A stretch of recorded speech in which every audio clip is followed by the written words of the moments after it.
They told me it would be better if I didn't come, that my presence would make things awkward, that my questions would bring the mood down, that I had a way of changing the atmosphere. My daughter didn't say ruin Christmas at first. She said it gently, the way people do when they're already decided. Mom, maybe this year you should stay home. I remember standing in my kitchen, phone pressed to my ear, staring at the little ceramic angel I'd set on the windowsill decades ago, the one I used to move every December, right next to the pine-scented candle. My hands were shaking, but my voice stayed calm. Mothers learn how to do that early. I don't need much, I said, just dinner. I can sit quietly. There was a pause, a breath, then the truth slipped out, sharper than she meant it to be. It's just, you make people uncomfortable. Uncomfortable. After 37 years of Christmas dinners I cooked myself, after every school holiday, every sick night, every sacrifice I never listed out loud, that was what I'd become. I didn't argue, I didn't cry on the phone. I said what women like me are trained to say. I understand. And then I hung up. That was 3 weeks before Christmas. My name is Martha, and I am 74 years old. I live alone now in the house my husband and I bought when our hands were still strong enough to carry boxes without resting. The walls still hold echoes, laughter, arguments, slammed doors, apologies whispered at night. When he passed 5 winters ago, the house didn't shrink, it just got quieter. I wasn't always uncomfortable. Once I was necessary. I raised 2 children in this home, my daughter Elaine and my son Robert. Christmas used to begin weeks early, lists taped to the fridge, flour dusting the countertops, arguments about ornaments and music. I was the center of it all, the one who remembered traditions when everyone else forgot. Somewhere along the way, that center moved. It always does.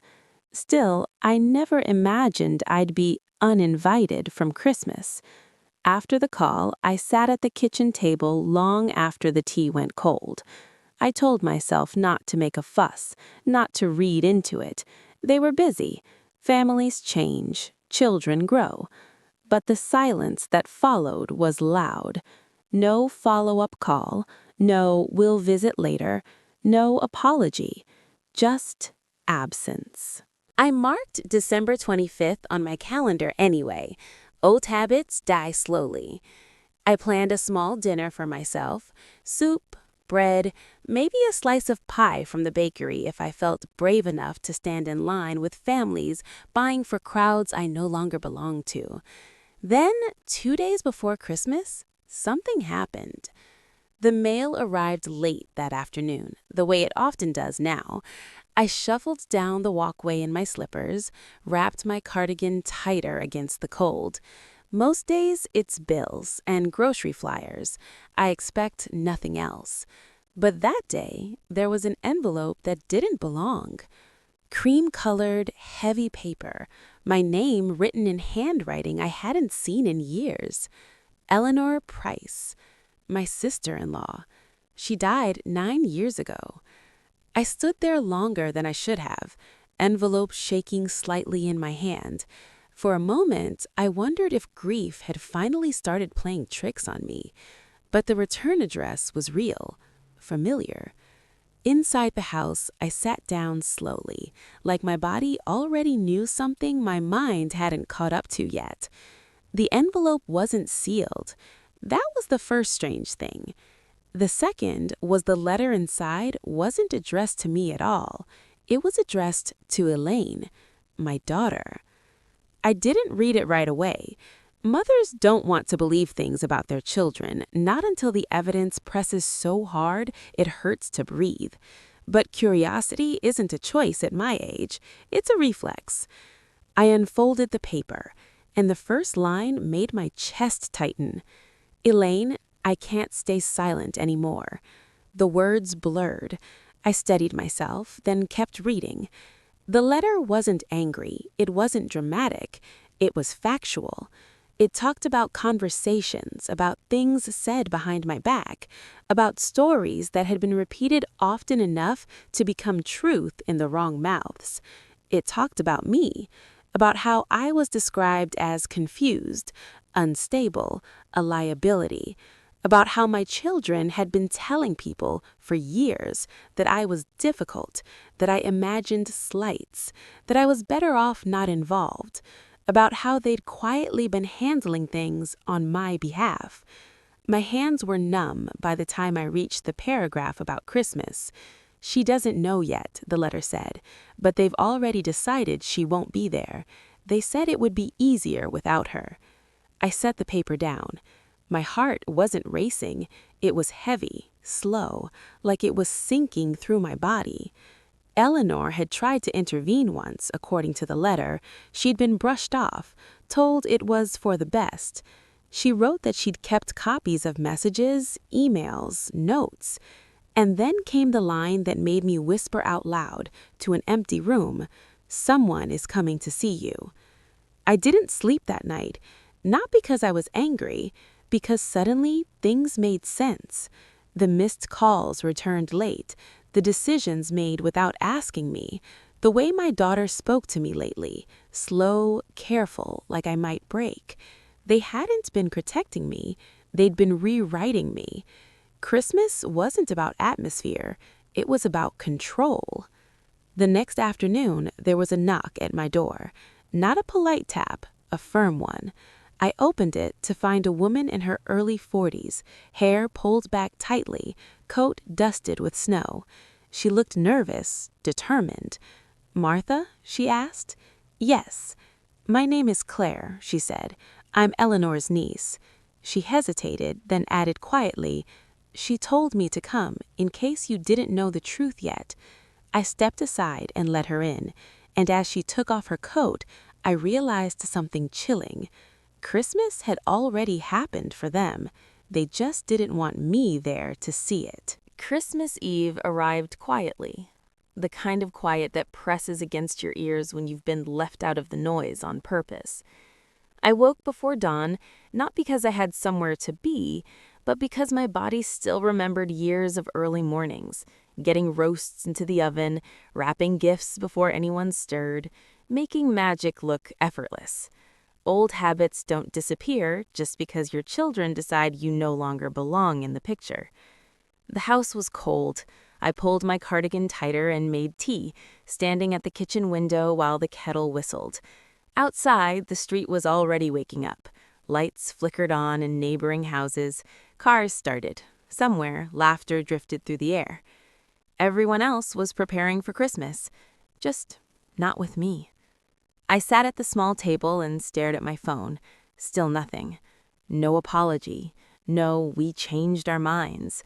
No explanation beyond that single message sent days ago, sharp and final, like a door slammed in my face. "You'd ruin Christmas." I tried not to replay it, but the words clung to me. Ruin. As if my presence was a stain, as if decades of mothering could be erased with one sentence. I decided I would not sit and wait anymore. If I wasn't welcome in their version of Christmas, I would at least give myself dignity in mine. I showered, dressed carefully, and put on the pearl earrings my husband gave me 30 years ago, the ones my daughter once begged to borrow for a school dance. She never returned them. I never asked. After breakfast, I went to the spare room to tidy. It had become a kind of storage graveyard. Old boxes, photo albums, paperwork I never had the heart to sort through.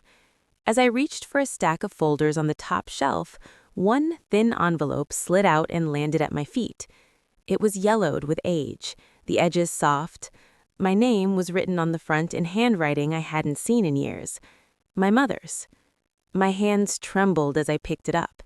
She had died just before my first grandchild was born, and yet somehow this letter had followed me through every move, every stage of life, waiting patiently for the moment I would finally need it. I sat on the edge of the bed and opened it. My dearest Martha, if you are reading this, then I suspect you are feeling small in a world that once made you feel necessary.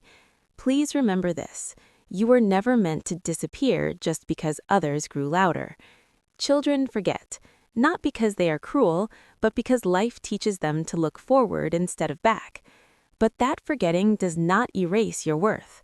Never allow yourself to be tucked away where your voice no longer matters. Love, always. Mom. The tears came fast then, blurring the words.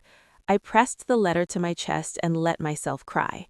Not quietly, not politely, but the kind of crying that empties something heavy from your bones. When the tears slowed, something else took their place. Resolve.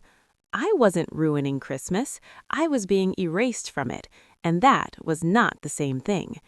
I placed the letter back in its envelope, slipped it into my purse, and made a decision that surprised even me. I was going to my daughter's house. Not to beg, not to knock on the door and humiliate myself, but to deliver something she had forgotten existed. The truth. The drive took 40 minutes. Snow had begun to fall lightly, dusting the trees and rooftops in white. It was the kind of postcard-perfect scene people imagine when they talk about family Christmases. I parked down the street where I wouldn't be noticed.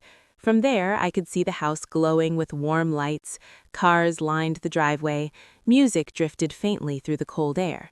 Shadows moved past the windows, people gathering, laughing, clinking glasses. My family, celebrating without me.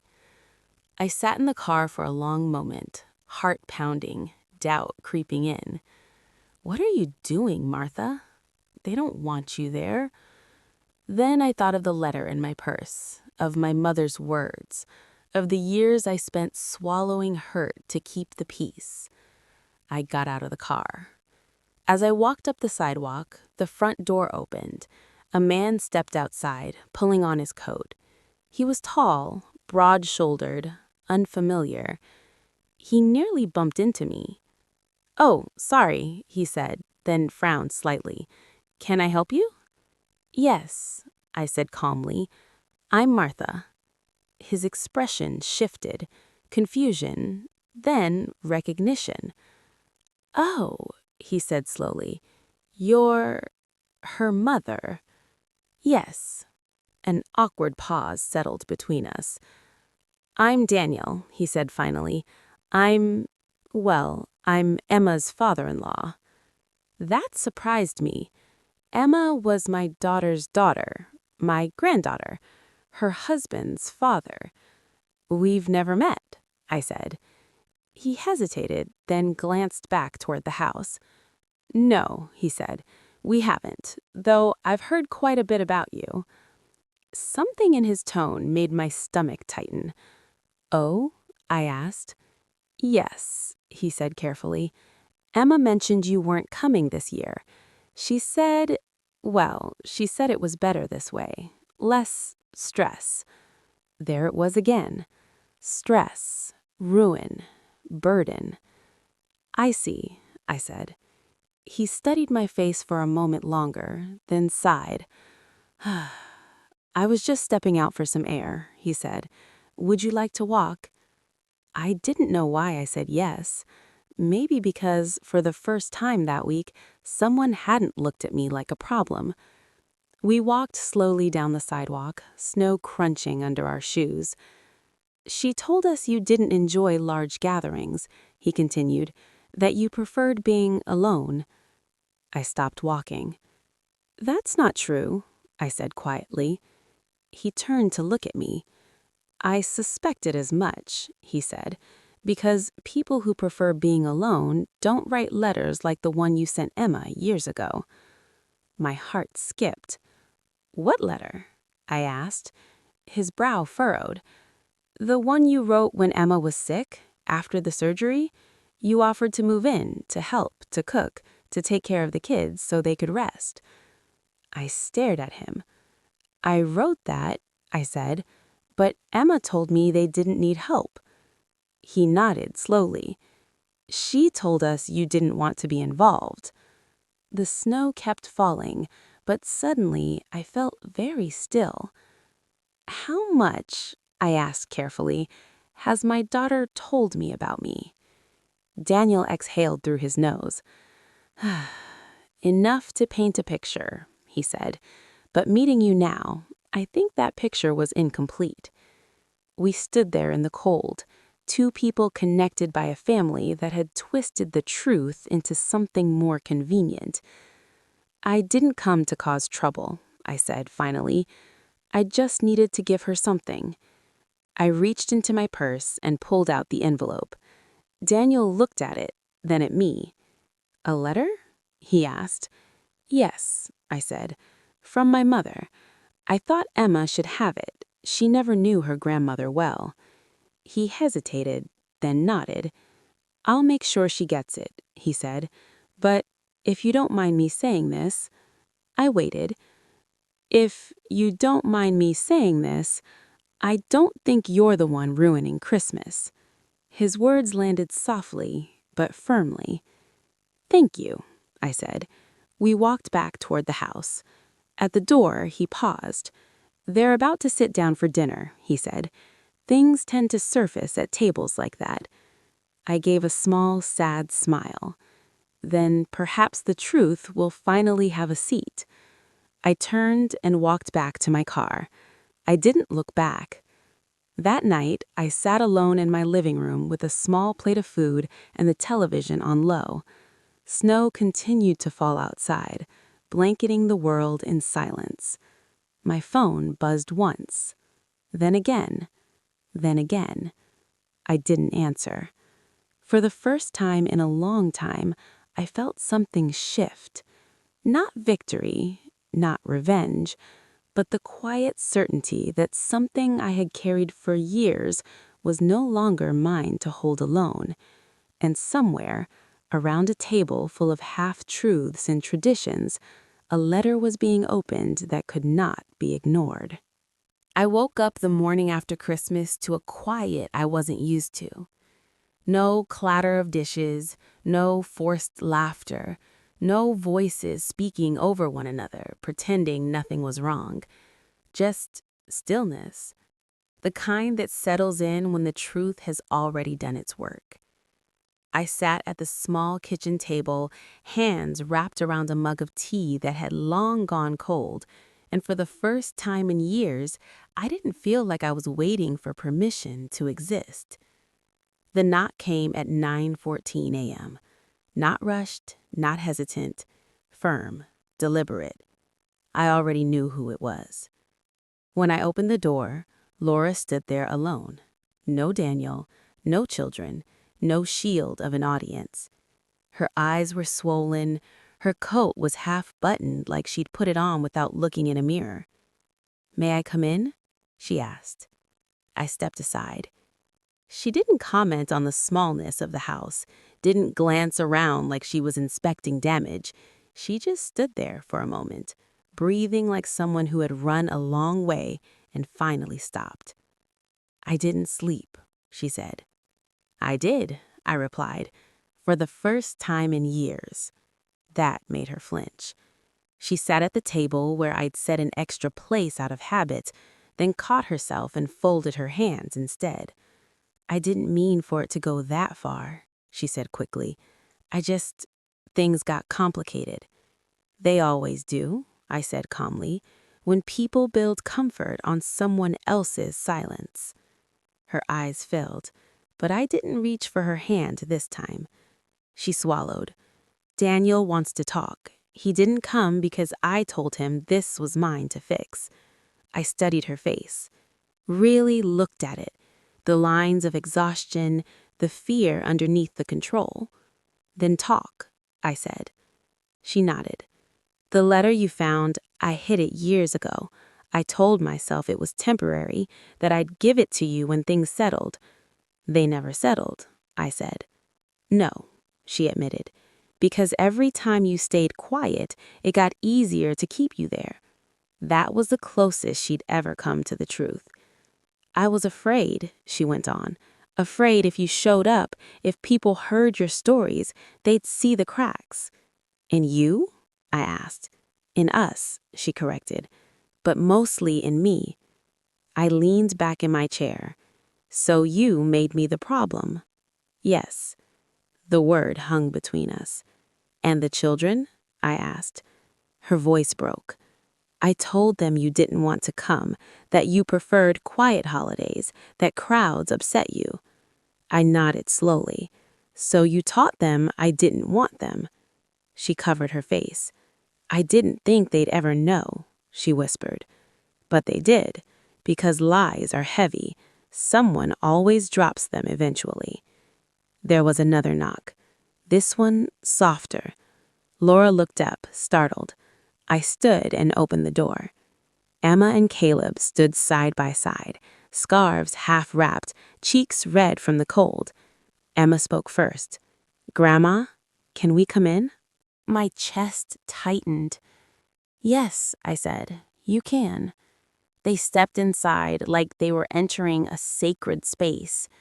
Emma glanced around, eyes landing on the photos taped to the fridge. Old birthday cards, a faded picture of her at 6 holding a snow globe. You kept this, she asked quietly. I keep everything that reminds me I mattered, I said. Caleb swallowed. Mom told us you didn't like noise, that you didn't want visitors. I crouched to their level. I love noise, I said softly. I just didn't want to be somewhere I wasn't welcome. Emma's eyes filled instantly. You were welcome. We didn't know. I know, I said, and that's why I don't blame you. Laura stood frozen behind them. Emma turned. Mom, why? Laura opened her mouth, closed it, then finally said, because I was wrong. That was new. Caleb reached for my hand.